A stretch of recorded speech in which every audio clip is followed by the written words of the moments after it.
let's get started. Thank you so much, everyone, for joining me. Thank you so much for being at SQL Bits. It means that you're trying to learn something, that you're trying to broaden your horizons, or, well, it just means that you're here to have some fun. All of these reasons are very valid. I am, above all, very glad that you're here with me in this session. Myself, my name is Benny de Jager. I work for the CAT team in Microsoft. It's the customer advisory team. We help customers, basically. Let's keep it at that. If you've got questions afterwards, please find me on any of the social channels.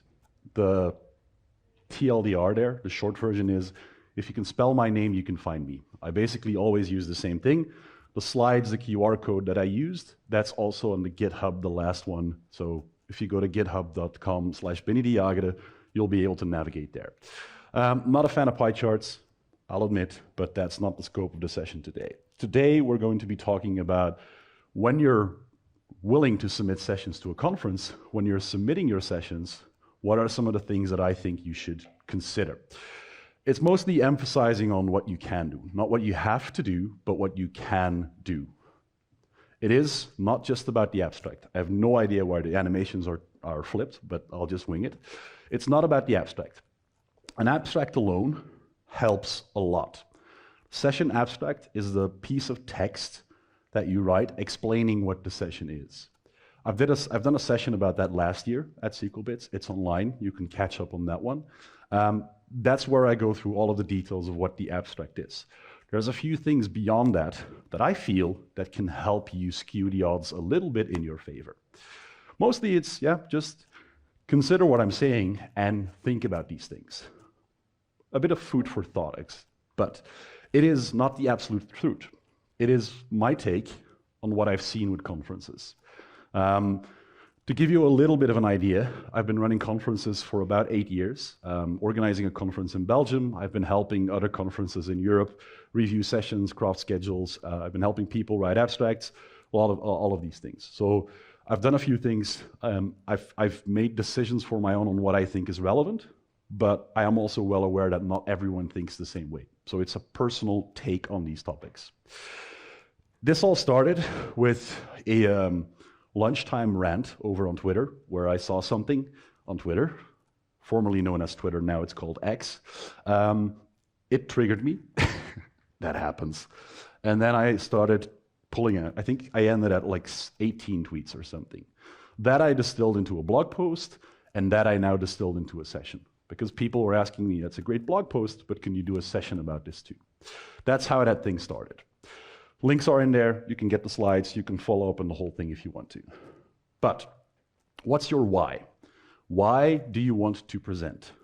When I ask people that question, I don't always get an answer, which I think is weird, because if you want to do something, there's bound to be a reason why you want to do that.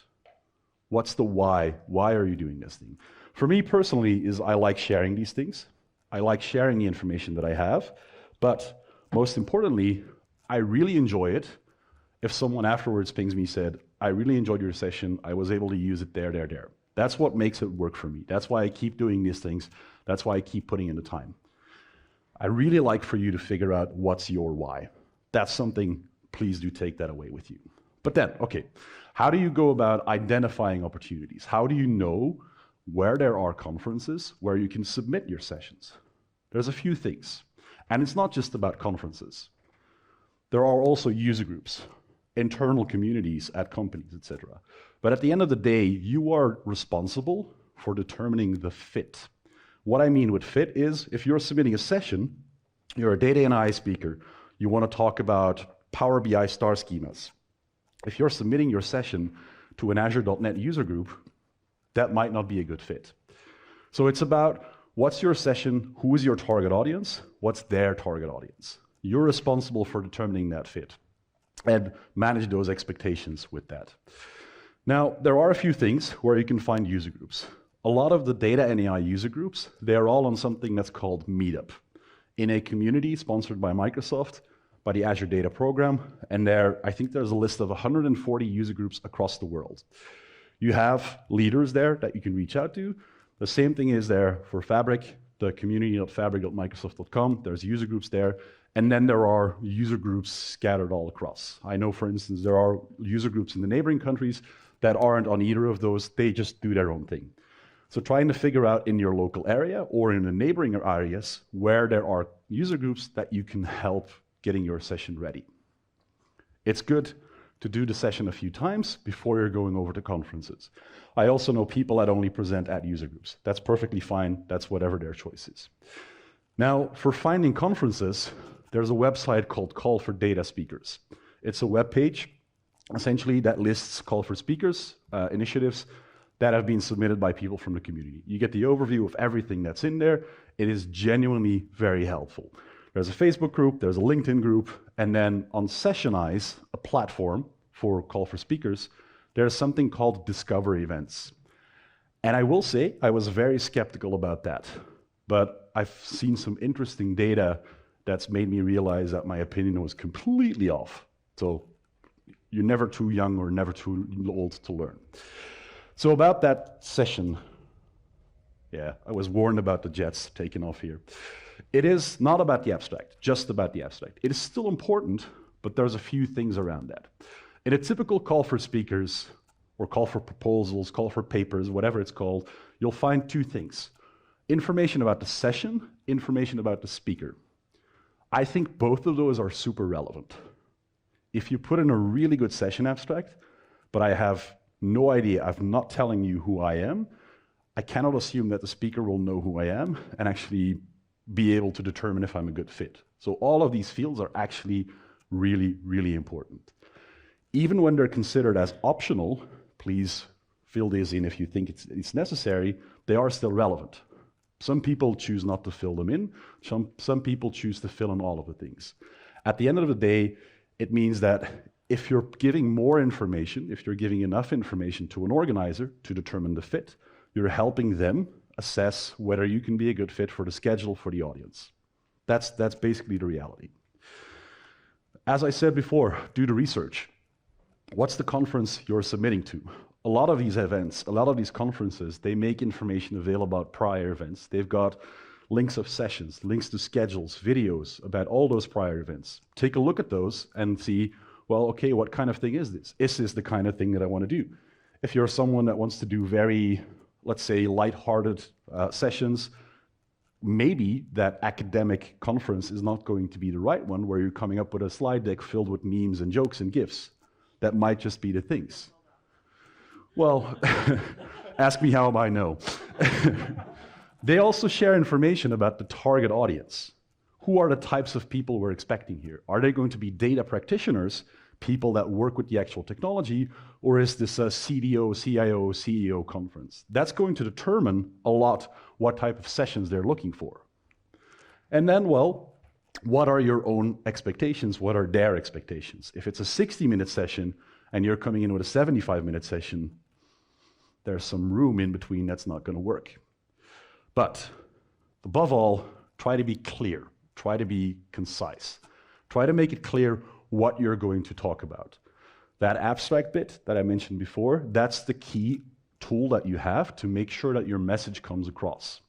But I do want to say, especially with BITS, BITS is a conference where a lot of people, they try to make a session specialized to the theme of the year. Last year we had Dungeons and Dragons. This year it's aeronautics. And that means that people customize a session, which is great, which is cool. But if you're then coming in with a session, a D&D themed session, you're submitting it to another conference and join me for this D&D themed session at SQL BITS 2023, and you're submitting that to a conference for Dynamics 365, that's not going to look right. So please make sure that you take out any of the previous customizations. You'd be surprised how often that comes up. Now, the one thing I'll say is in Sessionize and other call for papers tools, there's something called a notes section. It's basically put in whatever you want to hear. That barely gets used. I've done the math for the sessions that I've seen last year at the conference I'm organizing in Belgium. 4% of the time it's used. And yet it's so powerful. It's the place where you can say, hey, I've put this in as a 200 level session. This is the topic.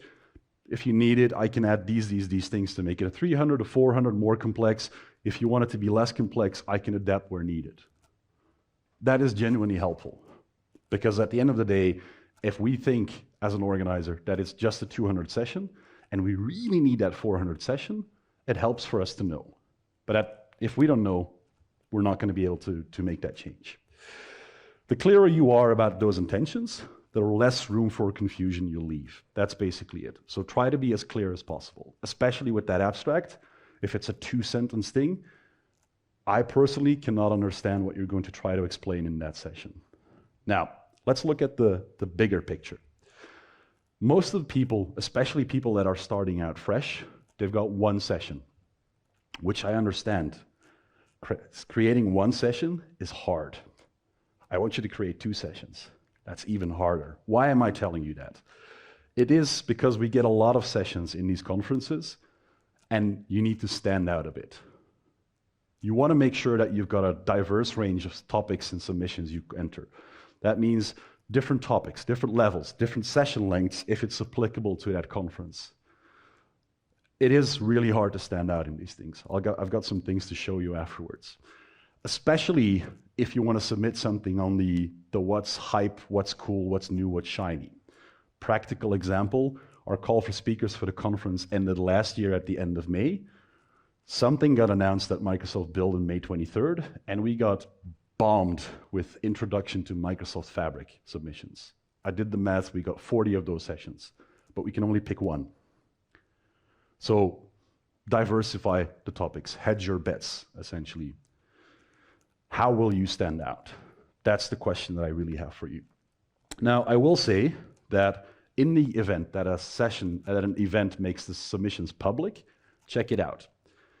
You can look which sessions have been submitted, and you can look where potentially there might be gaps.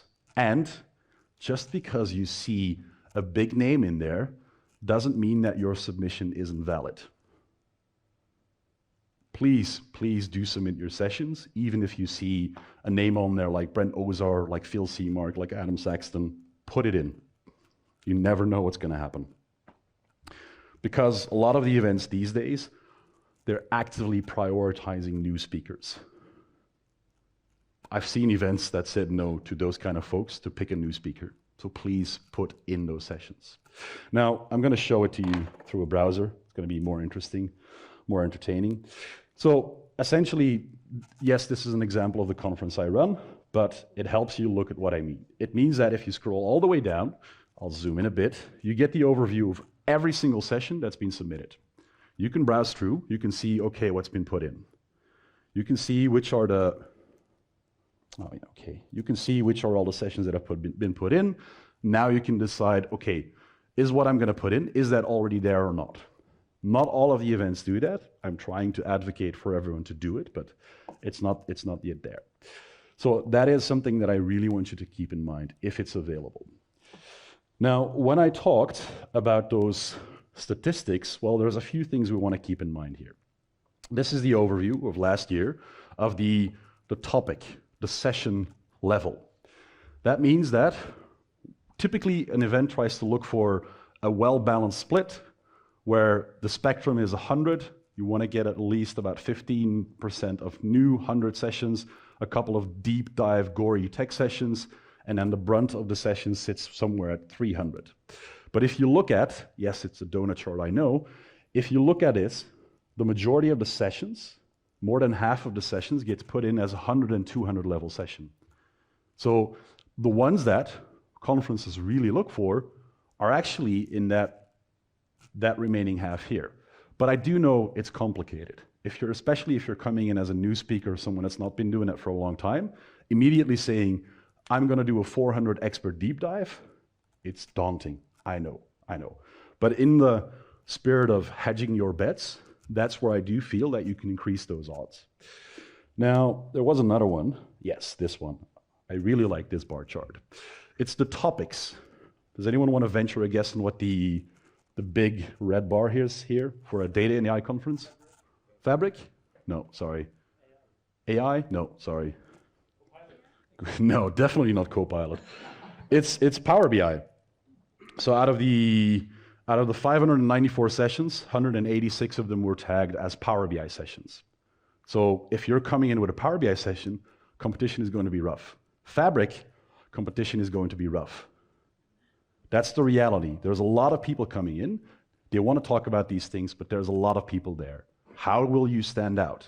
I personally feel good abstracts, good bios, those things go a very long way. All right. Now, then, the last one. I'm just going to skip the slide and show you this one as well. It is the timeliness of when do you submit your session. So this event opened the call for speakers February 13th. We closed it at June 3rd. When do people submit? It clearly shows the attention span. What I can tell you is this is SQL Bits, where we spent a lot of time lobbying for people. Yeah, you need to put in your session now. This is where we opened, this is where we closed, and this is basically the last week. So the brunt of the session comes in the last week.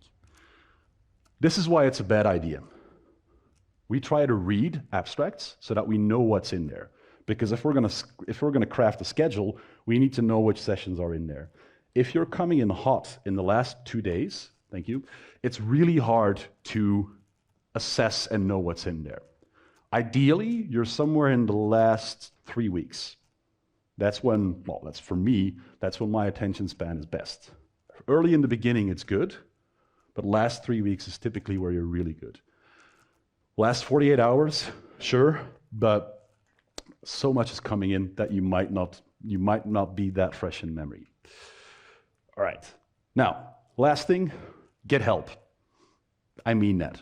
Have someone, ask someone about, hey, you've been to that event, you've presented at that event, what were your experiences? What was your take on that topic? Or ask someone, hey, I'm planning to put in these sessions, this level at that event. What do you think about it? You'd be surprised how many people will love to help you. The great Katrina, Norwegian Katrina, is about yay high, but has a heart about this big. She mentioned we're aggressively friendly in the data and I community. Yes, and she means it. Ask for help. Have people help you review the abstract, review the strategy. It's really going to help. There's a lot of people out here today, tomorrow, that have been doing conferences and sessions for a long time that really want to help you. But why not reach out to the conference itself? Hey, is there any particular topic that you're still looking for? Especially in those last 3 weeks, when there's not something in there that they've not seen. It might be that you get an answer for, yes, we're actually looking for a topic on Copilot. Not expecting that, but we're looking for a session on Copilot. Then yes, you know, but then you're only in those last 3 weeks, and then you have to start building the session. So it's risky. Or, well, if you don't want to go at it alone, ask someone to co-present with you. Go out there, go up to someone that you've seen today and they're doing a session on a topic that interests you. Go up, ask, hey, are you interested in co-presenting, or are you interested in helping me prepare the session, mentoring? You'd be surprised how many people will say yes to it. Now, relax. Rejections happen. You will get rejected for a conference. Deal with it. If you cannot deal with rejections, yeah, you're gonna have these. It's the reality of the game. Every one of us that's been presenting has had those rejections. I get rejections today. I actually got rejected for an event last week. It hurts, but move on. That's the only thing I can talk for that. But then ask for feedback. Ask for feedback and, hey, this session didn't get accepted. Can you give me an explanation why? You'd be surprised how many people would love to take the time to help you do that. But it is, yes, it is if you decide to grow and if you decide to learn from those experiences. If you're not willing to learn, don't bother asking for feedback, essentially. Now, what are you now going to do? I really, really, really would like to see you submitting to conferences. There's a lot of organizers out here, a lot of people that run events. Go talk to them. Go ask for experiences. A lot of the speakers are here. Go talk to them, ask for their experiences, ask for their tips even. What do I need to know if I want to submit somewhere? What do I need to know if I want to craft a session? That is it. I will put the slides up there. If you have any questions, I will gladly hear them now. Thank you so much.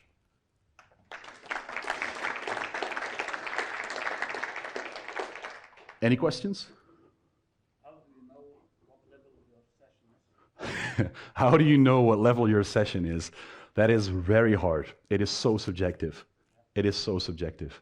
Um, it's the longer you're around, the better you get at making that judgment call. But there's never one right answer. That's the thing.